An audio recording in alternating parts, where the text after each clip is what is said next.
Yeah. On Suomi-räpin kakkapuutto, sanat on puukko ja samalla suukko. Nää freestylit parantaa kuurot, voitan uunos, niin kajahtaa huuto.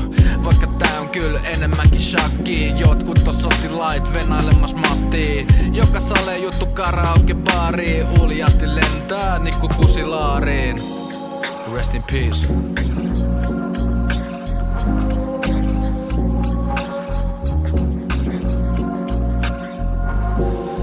Kuopios vedin 3 vuotta kalakukkoa. Semmonen äky, että vieläkin maha turpoo. Niin paljon visioit, et pääs on pahat tungos. Duunaa näit videoit, et pysyy hapa kunnos.